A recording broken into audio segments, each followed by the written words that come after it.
नमस्कार साथियों, MCC classes में आपका बहुत बहुत स्वागत है। और आज हम देखने वाले हैं दोस्तों आपका पेपर नंबर अगला। तो ये पेपर जो देखने वाले हैं वो है आपका 30 तारीख का, जो कि मॉर्निंग शिफ्ट का है साथियों। साथ में मैं आपको बता दूं, जो आपके वीडियो नहीं आ रहे थे वो आपके यथावत रहेंगे एमपी पुलिस के, ठीक है। पर अभी क्या है कि थोड़ा जेल प्रेरी का चल रहा है, तो उनके लिए जो शिफ्ट का चल रही है उनका एनालिसिस चल रहा है। साथ में उनके लिए कुछ फ़ायदा हो जाए उन लोगों के लिए ये चीज़ चल रही है दोस्तों, ठीक है। और आज जो पढ़ रहे हैं हम दोस्तों, ये एमपी पुलिस का पुराना पेपर है, तो इसको आप कंटिन्यू देखते रहिए, ठीक है। जितने पेपर है सारे जीके के मैं करवा रहा हूँ आपको, और सारे करंट अफेयर के साथ यानी लेटेस्ट अपडेट के साथ करवा रहा हूँ। तो इनको आपको क्या है, बार बार देखते रहना है दोस्तों, है ना। जितना आप देखोगे उतना ज़्यादा आपको याद होगा, लिखने की भी आवश्यकता नहीं, बस सुनते रहना इस चीज़ को, ठीक है। चलिए आगे मैं बात करता हूँ। टेलीग्राम चैनल से आप जुड़ सकते हैं, नीचे डिस्क्रिप्शन में आपको लिंक मिल जाएगी, वहीं पे इसकी पीडीएफ मिलेगी। चलिए, ये तो आपके रीजनिंग के कुछ क्वेश्चन है दोस्तों, इसको निकालने के बाद में आगे आपको बताता हूँ अपना जो जीके वाला जो पोर्शन है। तो जीके के पोर्शन में दोस्तों अपना पहला जो प्रश्न आता है वो प्रश्न आपको ये यहाँ पे देखने को मिल जाएगा। प्रश्न है दोस्तों हमारा सबसे पहला कि टीकमगढ़ में उद्गम हुई नदी जिसे पुष्पवती नाम से जाना जाता है, उस नदी का नाम क्या है दोस्तों, है ना। तो उस नदी का नाम आपको यहाँ पे तो दिख रहा है, आंसर से आंसर हमें याद है, लेकिन इसकी डिटेल में आपको बता रहा हूँ। देखिए, पहुज नदी का जो पुराना नाम था वो पुष्पवती था। अभी हाल ही में क्या किया गया दोस्तों, टीकमगढ़ से ही दोस्तों हमारे मध्य प्रदेश की पहली महिला मुख्यमंत्री उमा भारती रही है। कौन रही दोस्तों, उमा भारती रही है। तो ये उमा भारती ने दोस्तों इनको गोद लिया है, किस नदी को, पहुज को, जिसको हम पुष्पवती नदी के नाम से जानते हैं।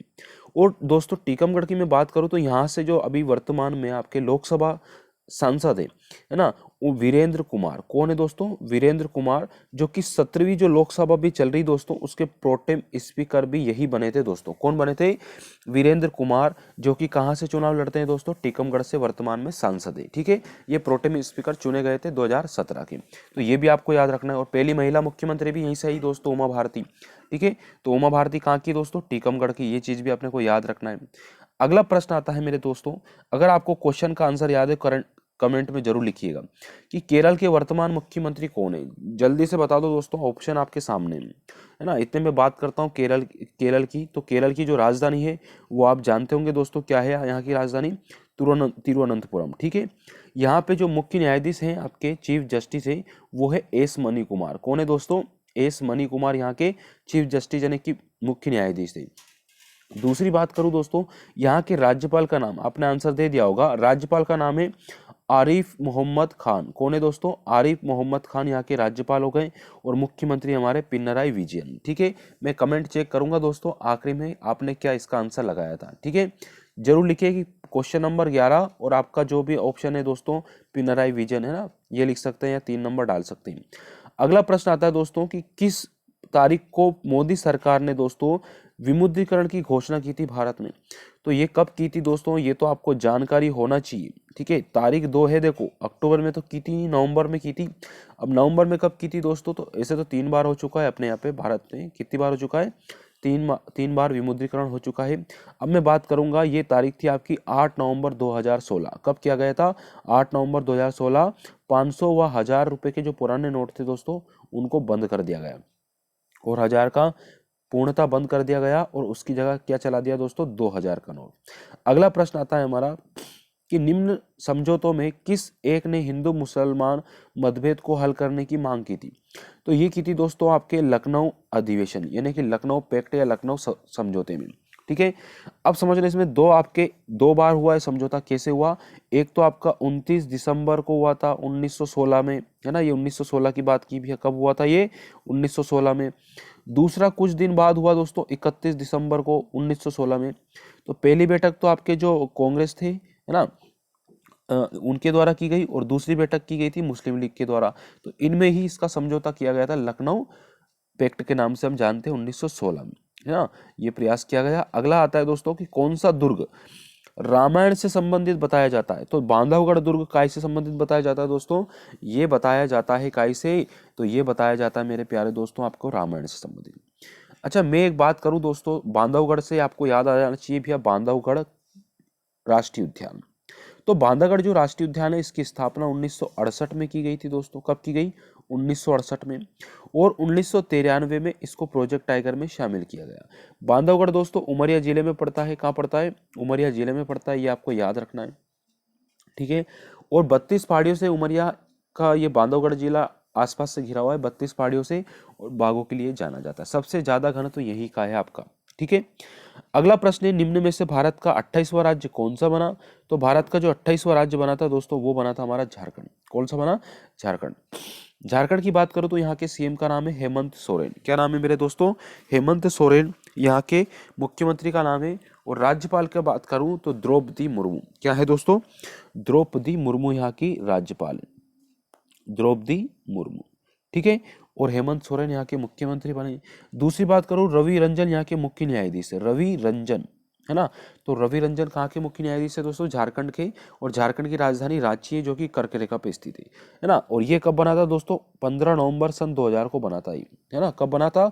15 नवंबर सन 2000 को बना था। अगला प्रश्न आता है कि निम्न में से कौन सी बैंक जनधन योजना के तहत खाते नहीं अधिकृत कर सकती? तो ये HSBC नहीं कर सकती, है ना। ये उस टाइम की बात है, तो आपको याद रखना है। कमेंट में आपको करना है कि जनधन योजना कब स्टार्ट की गई थी, तारीख सहित आपको बताना है दोस्तों, है ना। कमेंट अवश्य रूप से करिएगा। अगला प्रश्न आता है दोस्तों, राष्ट्रीय गान के पूर्ण संस्करण का वादन काल लगभग कितना होता है? तो ये होता है लगभग 52 सेकंड का। कितने सेकंड का होता है दोस्तों? 52 सेकंड का होता है। अब मैं इसके बारे में थोड़ा चर्चा कर लें अपन। तो बात करते हैं दोस्तों, ये कब गाया गया था? तो 27वां अधिवेशन चल रहा था कोलकाता में 1911 में। तब ये सबसे पहली बार गाया था। किसकी अध्यक्षता में गाया था? तो विश्व नारायण धर की अध्यक्षता में इसको गाया गया था। तो ये आपको याद रखना है।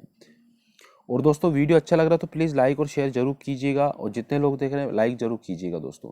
और क्वेश्चन जो पूछे उसका आंसर दीजिए। दोस्तों, यदि आप मध्य प्रदेश पुलिस की तैयारी कर रहे हैं, MP कांस्टेबल की या MP SI की, तो दोस्तों आपको टेस्ट सीरीज अगर खरीदना है, अपनी रैंक जानना है कि हमारे इतने नंबर आ रहे हैं, ये टॉपिक हमारा कमजोर है, उस टॉपिक को अपन कवर करें, तो उसके लिए आपको टेस्ट लगाना जरूरी है। तो ये मॉक टेस्ट की आपकी सीरीज है दोस्तों, यहाँ पे परीक्षा ऐप के द्वारा दी गई है। और यहाँ पे आपको 50% का डिस्काउंट अगर पाना है दोस्तों, तो MCC50 कोड यूज कीजिए और 50% का यहाँ पे डिस्काउंट आप पा सकते हैं, है ना। इसमें MP SI, जेल प्रेरी, सब ग्रुप, सभी की टेस्ट सीरीज है। जो आप खरीदना चाहें वो खरीद सकते हैं, बहुत कम दाम में भी उपलब्ध है आपके लिए।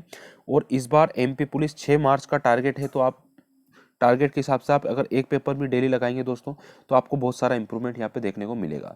ठीक है, आगे मैं बात करता हूँ, इसका लिंक आपको डिस्क्रिप्शन में मिल जाएगा। ग्वालियर में गुजरी महल, और ग्वालियर महल किनके द्वारा बनवाया गया था? तो ये बनाया था दोस्तों मान सिंह तोमर के द्वारा बनवाया गया था। ठीक है, और ग्वालियर जो जिला है दोस्तों, ग्वालियर जिला ग्वालियर संभाग में आता है। और ग्वालियर संभाग में टोटल कितने जिले आते हैं? प्लीज कमेंट कीजिए, क्योंकि ये जिले अपने कंप्लीट हो चुके हैं। अगले जिले भी आपके जल्द आएंगे दोस्तों। अगला प्रश्न है, सांग एक प्रकार का क्या है? तो सांग एक प्रकार का दोस्तों लोक नृत्य रंगशाला है। क्या है? मतलब एक नृत्यशाला हम बोल सकते हैं, लोक नृत्य रंगशाला है, जो कि मालवा जो क्षेत्र है अपना, इसमें ज्यादा प्रचलित में है ना। सॉन्ग एक क्या है भैया? आपका लोक नृत्य की रंगशाला का नाम है। अमजद अली खान इसके लिए मशहूर एक प्रतिपादक थे दोस्तों, तो ये थे आपके सरोद वादक। क्या थे? सरोद वादक थे, ये आपको याद रखना है, अमजद अली खान। प्रश्न अगला, निम्न में से कौन सा अर्जुन पुरस्कार 2015 के प्राप्तकर्ताओं में से एक नहीं है? तो ये नहीं है दोस्तों। अब 2020 की मैं बात कर दूं, थोड़ा सा आपके लिए इंपॉर्टेंट साबित हो सकता है, प्लीज अच्छे से ध्यान से सुनिएगा। एक चीज तो मैं आपको टेलीग्राम में शेयर करने वाला हूँ, जितनी भी लिस्ट है खिलाड़ियों की, है ना, किसको कौन सा पुरस्कार मिला। जैसे कि आपका द्रोणाचार्य पुरस्कार हो गया, अर्जुन पुरस्कार हो गया दोस्तों। कौन सा पुरस्कार? अर्जुन पुरस्कार हो गया। तो द्रोणाचार्य पुरस्कार, अर्जुन पुरस्कार, ध्यानचंद पुरस्कार, या खेल रत्न, राजीव गांधी खेल रत्न पुरस्कार, ये जितने भी मिले अभी आपको थोड़ी देर बाद टेलीग्राम चैनल में मिल जाएंगे। ठीक है, अभी आधे एक घंटे में। ठीक है, तो उसको भी आप देख सकते हैं, PDF के रूप में भी सेंड कर रहा हूँ। ठीक, तो ये प्रश्न आपको ध्यान देना है। अगला प्रश्न आता है मेरे दोस्तों कि पंडित रविशंकर इस क्षेत्र में अपनी महारत के लिए प्रसिद्ध है। तो किसके लिए प्रसिद्ध है? तो ये थे दोस्तों सरोद वादक। क्या थे दोस्तों? सरोद वादक, ये आपको याद रखना है। ठीक है, ये आपके क्या थे मेरे दोस्तों? सॉरी, सितार वादक थे। क्या थे? सितार वादक थे ये ना, अमजद अली खान। ठीक है, चलिए अगला प्रश्न आता है दोस्तों कि तीर्थराज नाम से इसे किन्हें किनको जाना जाता है? तो अमरकंटक को दोस्तों तीर्थराज के नाम से जानते हैं, ये आपको यहाँ पे याद रखना है। ठीक है, दूसरी बात करूँ दोस्तों, अमरकंटक कहाँ पड़ता है? अनूपपुर जिले के आसपास, है ना। तो ये आपको यहाँ पे याद रखना है। 1984 में भोपाल गैस त्रासदी किस गैस के रिसाव के कारण हुई थी? तो ये हुई थी मिथाइल आइसोसाइनेट। किसके द्वारा? मिथाइल आइसोसाइनेट के द्वारा हुई थी दोस्तों। यहाँ पे क्या एक ऑपरेशन चलाया गया था, है ना, मिथाइल आइसोसाइनेट यानी कि CH3CNO। ठीक है, ये आपको याद रखना है, कभी केमिस्ट्री में पूछ ले। तो डॉक्टर बदराजन थे दोस्तों, डॉक्टर बदराजन। तो डॉक्टर भद्राजन दोस्तों, इन्होंने एक ऑपरेशन चलाया था, ऑपरेशन फेथ। क्या चलाया था दोस्तों? Operation faith. ये चलाया था 2 से 3 दिसंबर 1984 को, ठीक है, यानी रात का समय था। तो 2 से 3 दिसंबर को 1984 को दोस्तों ये मिथाइल आइसोसाइनेट गैस का रिसाव हुआ था। किस फैक्ट्री से हुआ था? तो ये हुआ था यूनियन कार्बाइड फैक्ट्री से। किससे हुआ था? यूनियन कार्बाइड फैक्ट्री से हुआ था। ये आपको यहाँ पे याद रखना है, ठीक है। तो डॉक्टर भद्राजन के द्वारा ये चला गया ऑपरेशन फेथ। किसके खिलाफ? मिथाइल आइसोसाइनेट का जो रिसाव हुआ था भोपाल में, है ना। ये गैस उर्वरक बनाने वाली कंपनी थी दोस्तों, अमेरिकी कंपनी। अगला आता है देवधर ट्रॉफी। किस खेल से संबंधित है? तो देवधर ट्रॉफी दोस्तों आपके क्रिकेट से संबंधित है। और इस ये लगभग 1993-94 का इसका पहला मैच था दोस्तों, ठीक है। और नॉर्थ जोन सबसे ज्यादा बार यानी कि लगभग 13 बार ये मैच जीता है ना, देवधर ट्रॉफी। और ये डॉक्टर डीबी देवधर के नाम से, डीबी देवधर के नाम से चल रही, जिसको हम बोलते हैं क्रिकेट के ग्रैंड ओल्ड मैन। क्या बोलते हैं? क्रिकेट के ग्रैंड ओल्ड मैन के नाम से जानते हैं। और सन 2000 और 2001 में लगभग ऐसा पहली बार हुआ कि जो आपका साउथ जोन है दोस्तों, साउथ जोन और सेंट्रल जोन के बीच पहली बार मैच टाई हुआ था, है ना। नॉर्थ जोन और सेंट्रल जोन की जो टीमें थी, इन दोनों के बीच ये देवधर ट्रॉफी हो रही थी। और पहली बार ऐसा हुआ कि ये पहली और आखिरी बार हुआ अभी तक फिलहाल, ठीक है, कि जो समझौता हो गया यानी कि आपकी ड्रा मैच हो गया था। 24वां संशोधन किससे संबंधित है? तो 24वां संशोधन किससे? मूलभूत अधिकारों से संबंधित है। 1971 की बात है दोस्तों कि 24वां संविधान संशोधन किया गया था 1971 में। इसी में जो प्रावधान किया गया है कि संसद को मौलिक अधिकार में भी संशोधन करने का अधिकार दे दिया गया है ना। संसद जानते हैं लोकसभा, राज्यसभा और राष्ट्रपति से मिलकर बनती है। अगला, गोपाल कृष्ण गोखले ने किसकी स्थापना की?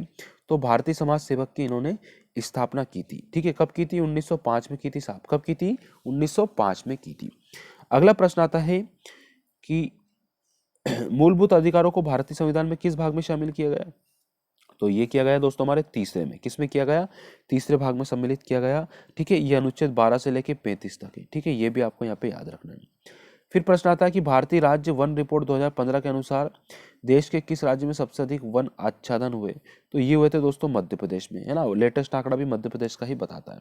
तो यहाँ पे आपके प्रश्न कंप्लीट होते हैं दोस्तों। प्लीज़ मेरे चैनल को शेयर कर सकते हैं। अगर आपको वीडियो अच्छा लगा, पुराने पेपर का डिस्कशन अच्छा लगा, तो प्लीज़ शेयर जरूर कीजिए। ये एमपी के लिए बहुत महत्वपूर्ण हो सकते हैं आपके, है ना। एमपी पुलिस के लिए, एमपी एसआई, ये सभी के जितने भी व्यापम एग्जाम है ना, उनके लिए बहुत फायदेमंद हो सकता है। तो आप पूरा अंत तक देखें और लाइक भी कर सकते हैं। आपसे जो क्वेश्चन पूछे गए उनका आंसर अवश्य रूप से दें।